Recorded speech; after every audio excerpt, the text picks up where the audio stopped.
Morning student. तो आज हम पढ़ेंगे वाक्य भेद। वाक्य भेद क्या होता है, इसको जानने से पहले हम लोग जान लेते हैं कि वाक्य क्या होता है। वैसे मैं आपको पहले भी बता चुका हूँ कि वाक्य क्या होते हैं। वाक्य होते हैं जो शब्दों के व्यवस्थित व सार्थक मेल से बनते हैं। तो हम कह सकते हैं कि शब्दों का सार्थक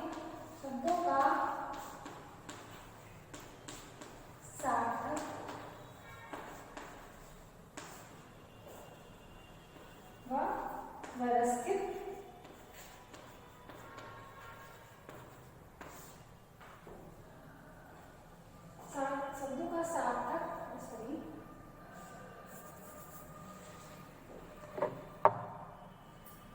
शब्दों का सार्थक और व्यवस्थित मेल को हम वाक्य कहते हैं।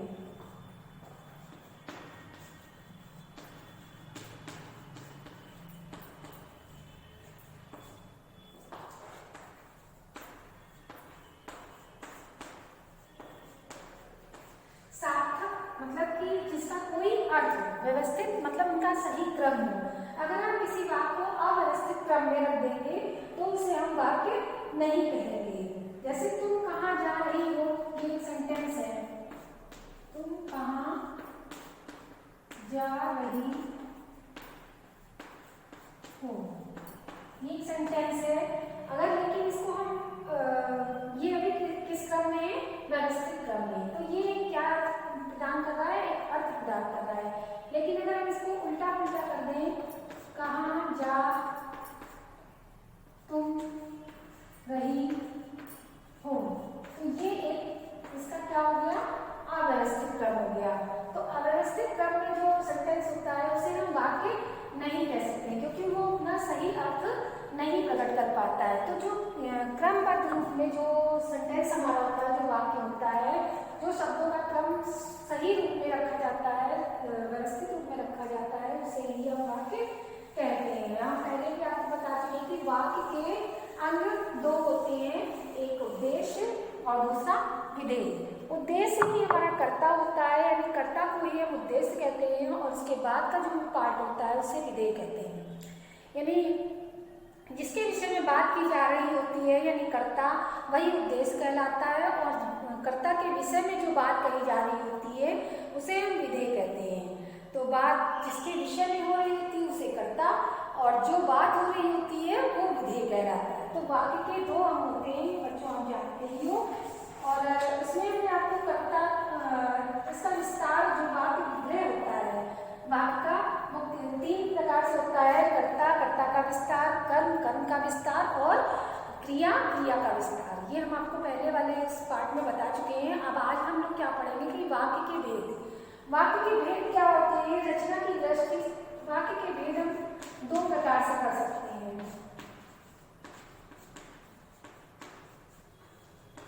वाक्य के भेद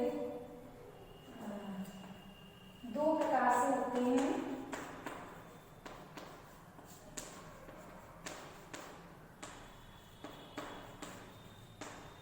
तो पहला है रचना की दृष्टि से,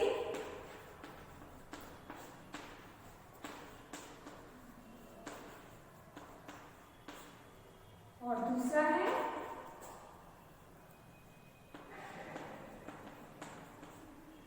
अर्थ के आधार पर।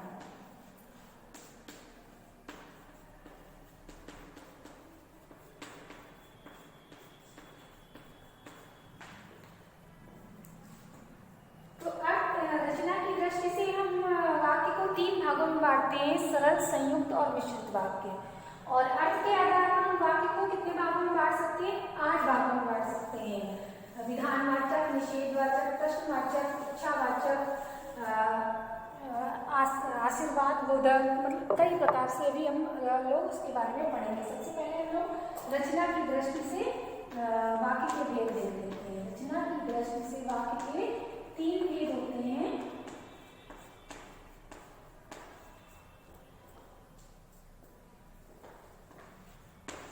वाक्य के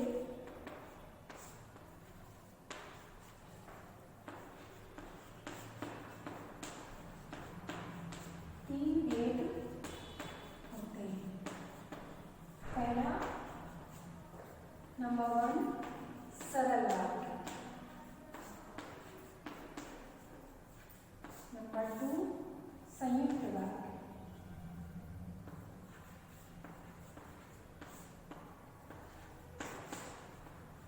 नंबर 3 मिश्र वाक्य। तो सरल वाक्य क्या होता है? जिसमें एक ही क्रिया होती है उसे हम सरल वाक्य कहते हैं। यानी एक ही कर्ता होता है और एक ही क्रिया होती है, उस तरह के वाक्यों को हम सरल वाक्य कहते हैं। किसी भी वाक्य में क्रिया का होना आवश्यक होता है, तो पर एक ही मुख्य क्रिया हो और लेकिन उसके एक या कई पद हो सकते हैं। क्रिया मुख्य क्रिया एक ही होती है लेकिन उसके एक या कई पद हो सकते हैं। जैसे कि उदाहरण के द्वारा हम देख लें, वह साधु है। तो यहाँ पे कौन सी क्रिया है क्रिया एक पद है, मतलब एक शब्द के द्वारा हमें ये बताया गया है कि इसमें एक क्रिया है। वह फुटबॉल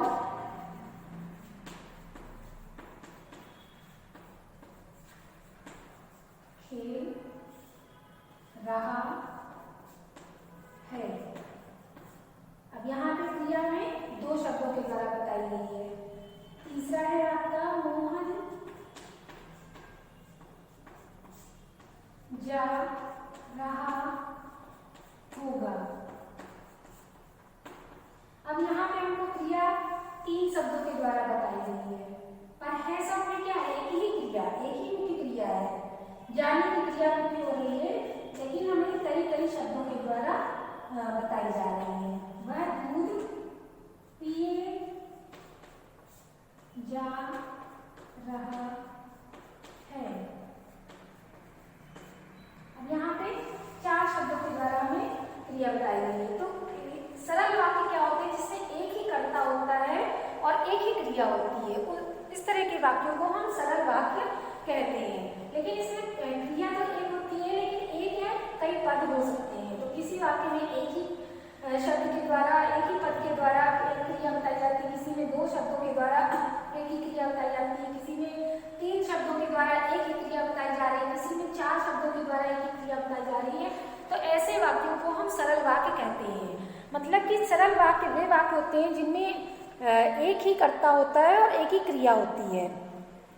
इस तरह के वाक्यों को हम सरल या साधारण वाक्य कहते हैं। तो लेकिन उसे हम कई पदों के द्वारा बता सकते हैं। दूसरे वाक्य होते हैं हमारे संयुक्त वाक्य, जिस वाक्य में 2 या 2 से अधिक स्वतंत्र उपवाक्य होते हैं। मतलब वाक्य तो उसमें कई होते हैं लेकिन सब क्या होते हैं? स्वतंत्र होते हैं। सबका अपना अपना अस्तित्व होता है, कोई किसी पे डिपेंड नहीं होता है। तो ऐसे वाक्यों को हम स्वतंत्र उपवाक्य कहते हैं। लेकिन ये क्या होते हैं? ये एक समुच्चय बोधक अव्यय के द्वारा जुड़े होते हैं। अव्यय आप जानते ही हैं, जिनमें किसी कारण से विकार नहीं आता है। संज्ञा, लिंग, वचन, कारक के कारण जिन शब्दों में कोई विकार नहीं आता है उन्हें हम समुच्चय बोधक शब्द, अविकारी शब्द कहते हैं। तो ये समुच्चय बोधक अविकारी शब्दों के द्वारा ये जो हमारे वाक्य होते हैं वो जुड़े होते हैं, उन्हें हम संयुक्त वाक्य कहते हैं। मतलब इसमें कई वाक्य होते हैं लेकिन सब अपना स्वतंत्र अस्तित्व रखते हैं और समुच्चय बोधक अवयव के द्वारा जुड़े होते हैं। तो ये क्या करते हैं? एक से अधिक वाक्यों को मिलाने का काम करते हैं और किंतु, परंतु, इन सब और या इन सब शब्दों के द्वारा, इन समुच्चय बोधक अवयवों के द्वारा जुड़े होते हैं। और ये क्या करते हैं कि एक से अधिक सरल वाक्यों को मिलाने का काम करते हैं। जैसे रात हुई, उदाहरण के द्वारा देख लीजिए, रात हुई और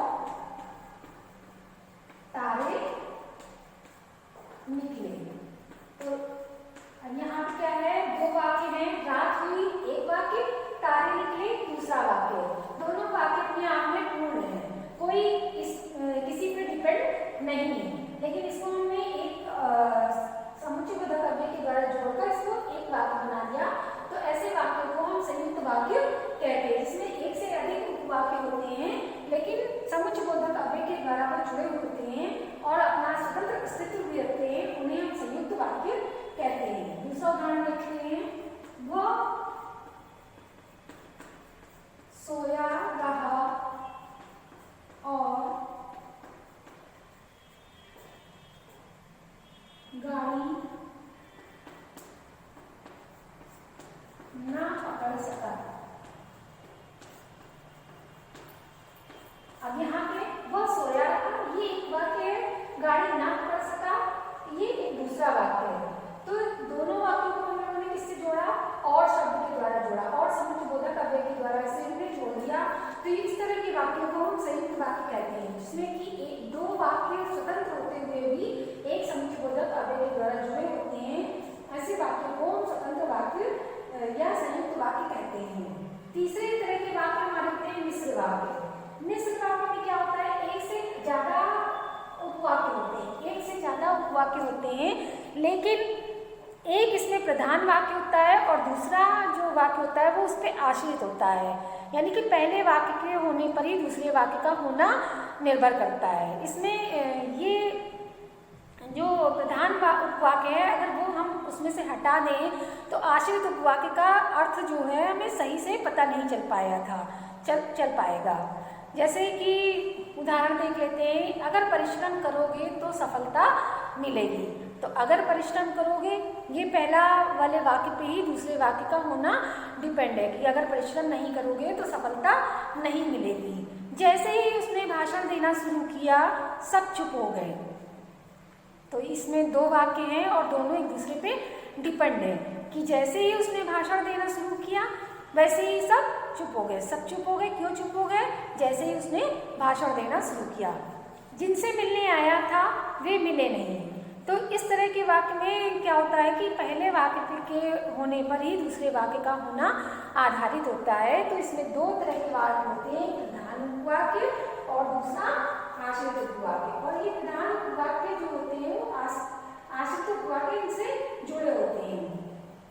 उदाहरण को देख लेते हैं, मालिक ने कहा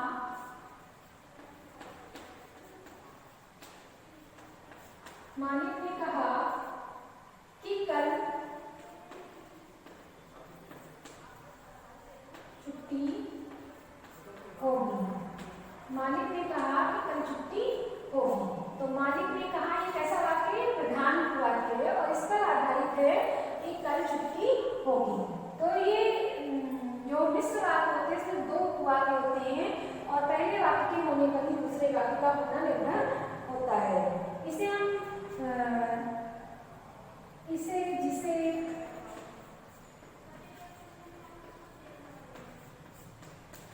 जिसने, उसने,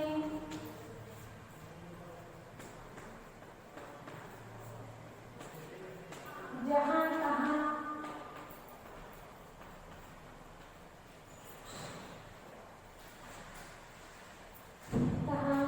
जिधर,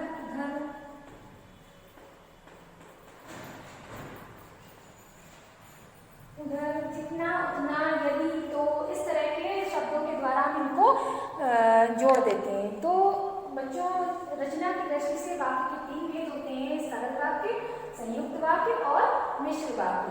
तो सरल वाक्य में एक ही कर्ता और एक ही क्रिया होती है और इसमें जो है प्रक्रिया एक ही होती है, लेकिन एक या कई पदों के द्वारा हम इसको दिखा सकते हैं। तो सरल वाक्य जो होते हैं हमारे, इसमें एक ही मुख्य क्रिया होती है और एक ही कर्ता होता है और इसको हम साधारण वाक्य भी कहते हैं। दूसरे तरह के वाक्य होते हैं हमारे संयुक्त वाक्य, जिसमें कि एक से अधिक उपवाक्य होते हैं, लेकिन फिर भी वो अपने आप में स्वतंत्र होते हैं, वो एक दूसरे पर डिपेंड नहीं होते हैं और उनको हम समुच्चयबोधक अव्यय के द्वारा जोड़ देते हैं। तो इस तरह के वाक्यों को हम संयुक्त वाक्य कहते हैं। तीसरे वाक्य होते हैं हमारे मिश्र वाक्य, जिसमें कि हमें किसे, जिसे, जिसने, उसने, जहां, तहां, जिसका, उसका, जिधर, उधर, इन शब्दों के द्वारा हम उनको जोड़ते हैं। और इसमें दो तरह के वाक्य होते हैं, प्रधान उपवाक्य और दूसरा आश्रित उपवाक्य। प्रधान उपवाक्य के होने पर ही आश्रित उपवाक्य का होना निर्भर होता है। तो हमारे रचना की दृष्टि से वाक्य के तीन भेद आपको बच्चों समझ में आ गए होंगे। और दूसरा हमारा भेद है अर्थ के आधार पर। अर्थ के आधार पर हम वाक्य के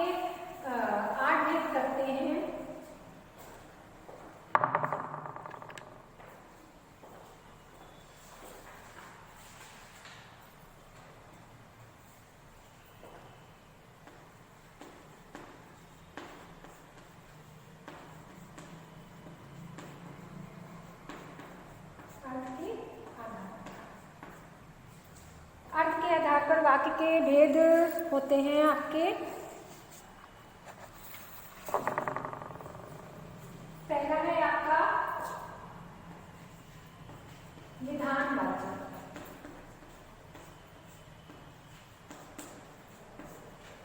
दूसरा है निषेधवाचक,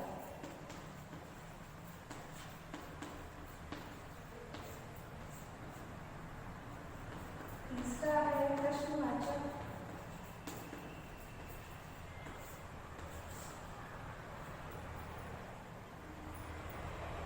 चौथा है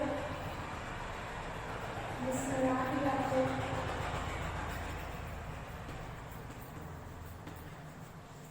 पांचवा है आज्ञावाचक,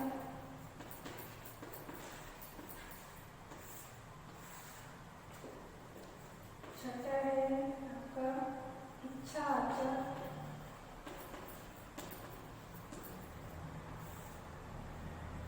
सातवां है आपका संदेहवाचक,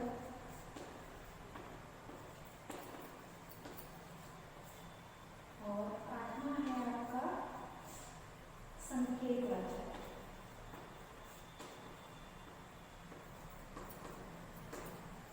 तो अर्थ के आधार पर इनको हम 8 भागों में बांटते हैं। अर्थ विधानवाचक, निषेधवाचक, प्रश्नवाचक, विस्मयादिवाचक, आज्ञावाचक, इच्छावाचक, संदेहवाचक और संकेतवाचक। तो सबसे पहले आपके आते हैं विधानवाचक। विधानवाचक आपके बिल्कुल सरल वाक्य होते हैं जिनमें कोई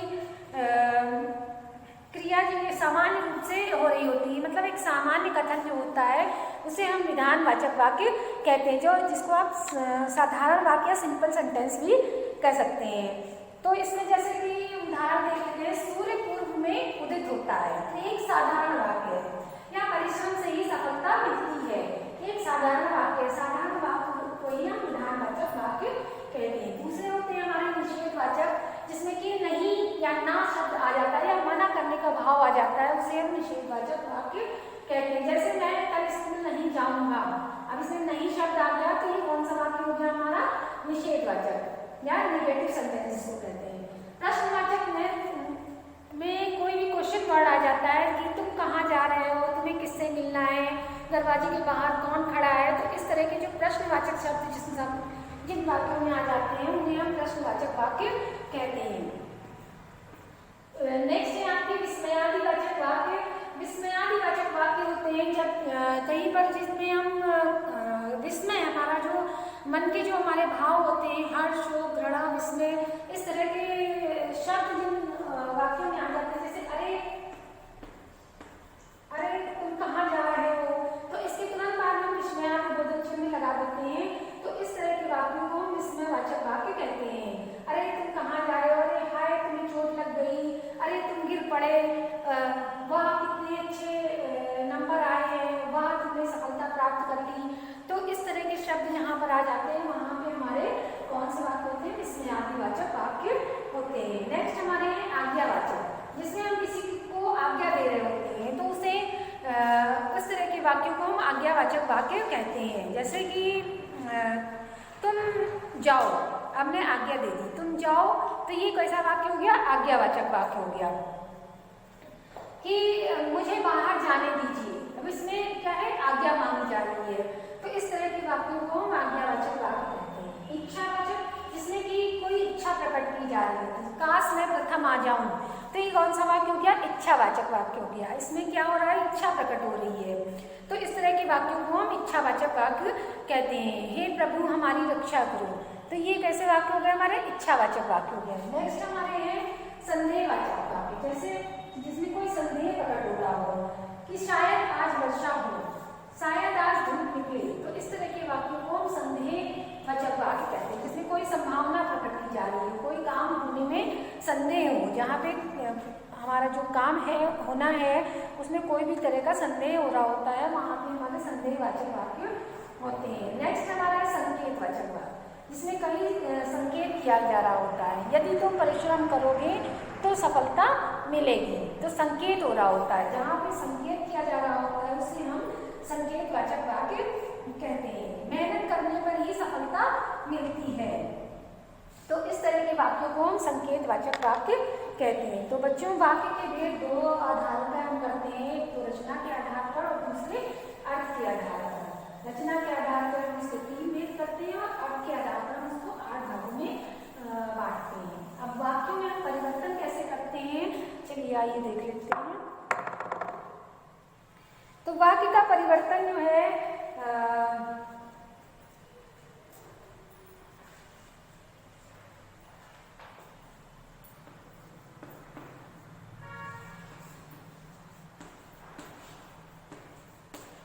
वाक्य परिवर्तन, वाक्य का परिवर्तन मिश्र वाक्य को हम अगर सरल या संयुक्त वाक्य में परिवर्तन करें तो कैसे करेंगे। जब मिश्र वाक्य में जो, जैसा कि, जब, इनको हम हटा देते हैं और सरल वाक्यों को बदलने के लिए पूर्वकालिक क्रिया अथवा होते ही, करते ही जैसे शब्दों को इस द्वारा हम उनको सरल वाक्य बना देते हैं। मतलब कि जो, जैसा कि, जो मिश्र वाक्य में जो शब्द जुड़े होते हैं, जो, जैसा कि, इनको हम हटा देते हैं और उनकी जगह पर क्या कर देते हैं, होकर, जाकर, इस तरह के शब्दों को जोड़कर हम इसको सरल वाक्य बना लेते हैं। और संयुक्त वाक्य में अगर हमें बदलना हो तो 2 उपवाक्यों को हम और, या, जैसे, तथा, या ऐसे योजकों के द्वारा इनको जोड़ देते हैं। तो सबसे